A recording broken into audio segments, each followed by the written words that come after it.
சொல்ல மறந்த வரிகளையெல்லாம் சொல்லாமல் சொல்லிவிட்டு போகும் ஒரு சின்ன முயற்சிதான் யதார்த்தத்துடன் கூடிய இந்த ஒரு கவிதை தொகுப்பு.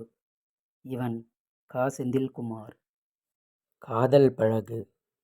அவளின் வருகைக்காக தினமும் அந்த நேரத்தில் அதே இடத்தில் காத்திருப்பது என்பது எனக்கு வழக்கமாகியே போனது. என்னை பார்த்திராத அவளின் கண்கள், என்னிடம் பேச மறுக்கும் அவளின் உதடுகள், மறந்தும் கூட நினைத்திடாத அவளின் இதயம், இதை அத்தனையும் அவளை விடவும் நான் அதிகமாகவே நேசித்திருப்பேன். அப்படித்தான் ஒரு நாள் அது அழகாய் அறிமுகமானது.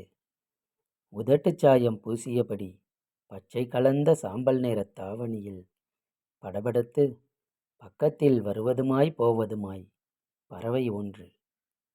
ஒருவேளை அதுவும் யாருக்காகவோ காத்திருந்து காத்திருந்து தனிமைப்பட்டு போயிருக்கலாம். அந்த ஏக்கத்தின் வெளிப்பாடாய்தான் இப்படியென்றே தோன்றியது. அடுத்த நாள், அதற்கும் அடுத்த நாள் என நீண்டு கொண்டே போனது அந்த சிறிய பறவைக்கும் எனக்குமான காதல். அங்கே பாஷைகள் புரியவில்லை என்றாலும் விடாமல் பேசிக்கொண்டோம். பார்ப்பவர் முகஞ்சொலிக்கா வண்ணம் பழகி கழித்தோம். இத்தனைக்கும் அதற்கு உணவோ பருக நீரோ ஒரு நாளும் தந்ததில்லை. மாறாக அது பறக்கும் திசைக்கு ஒரு பொழுதும் தாழ்பாலிட்டதில்லை. அவ்வளவுதான்.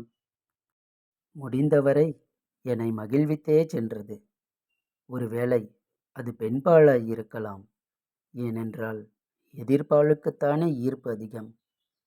ஏதோ ஒரு அன்பிற்காக ஏங்கித் தவித்த என் தனிமைக்கு இப்பொழுது அந்த பெயர் முகவரி ஏதுமறியா சிறு பறவைதான் தீனி போட்டு செல்கின்றது. தினமும் அவள் வந்து போன அதே வழித்தடத்தில்.